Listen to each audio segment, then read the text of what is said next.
Pessoal, tudo bem com vocês? Bom, hoje o nosso vídeo ele vai discutir a fenomenologia, tá? É importante dizer que nós já temos um vídeo aqui no canal discutindo essa questão com o professor Fabiano, então esse vídeo ele é complementar, ok? Bom, antes de começar o nosso vídeo, como sempre eu peço que você se inscreva no canal, curta esse vídeo e compartilhe com seus amigos, isso nos ajuda muito, tá? Mas chega de conversa e vamos lá. Bom, a fenomenologia é o estudo da consciência, da experiência pessoal e ela dá ênfase no mundo da vida cotidiana, perpassada por valores, crenças e ações, tá? O fundador da fenomenologia foi Edmund Husserl. De acordo com ele, a fenomenologia considera que a consciência tem intencionalidade, ou seja, todos os atos da consciência são dirigidos para objetos, né? Sejam materiais ou ideais, tá? Então, nesse caso, os estudos intencionais e os atos intencionais são definidos pela consciência. É importante dizer que as ideias de Husserl, né, caminham em direção às ideias transcendentais, tá?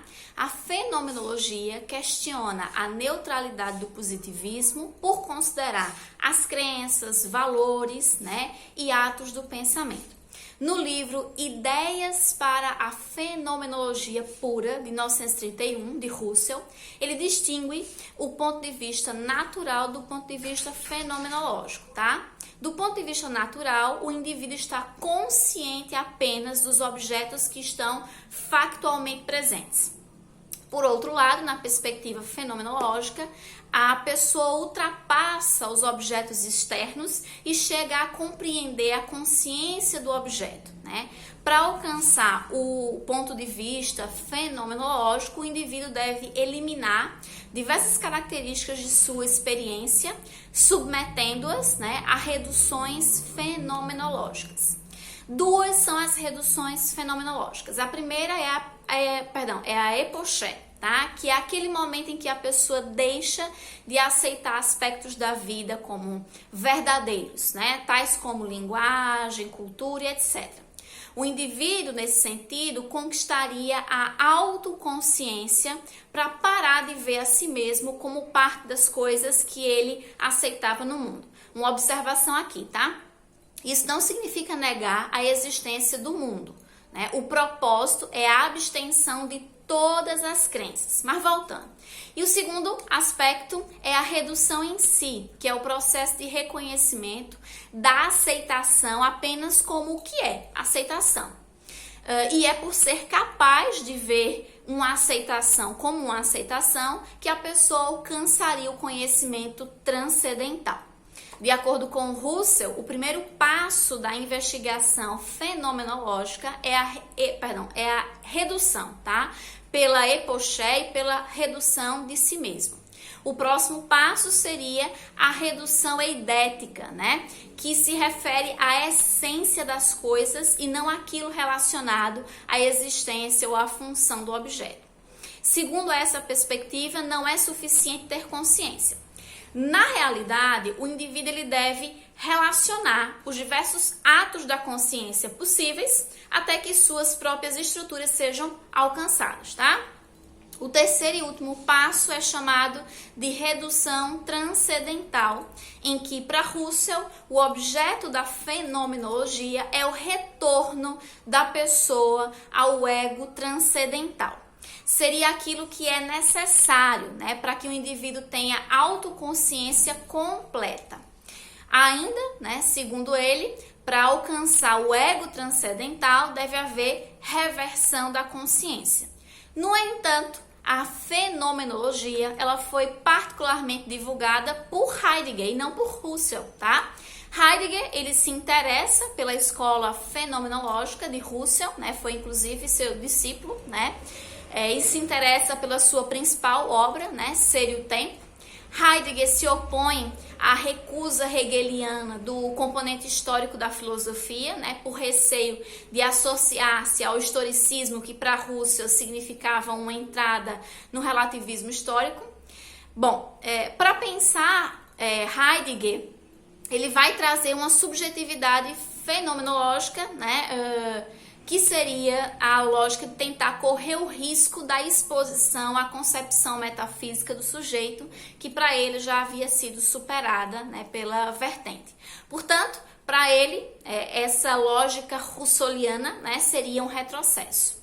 Heidegger, ele vai trazer, né, enfim, conceitos importantes, né, na sua obra Ser e o Tempo, e ele questiona Husserl, né? Ele vai questionar essa questão do transcendental, do existencialismo, né? É importante colocar que ele vai questionar muito.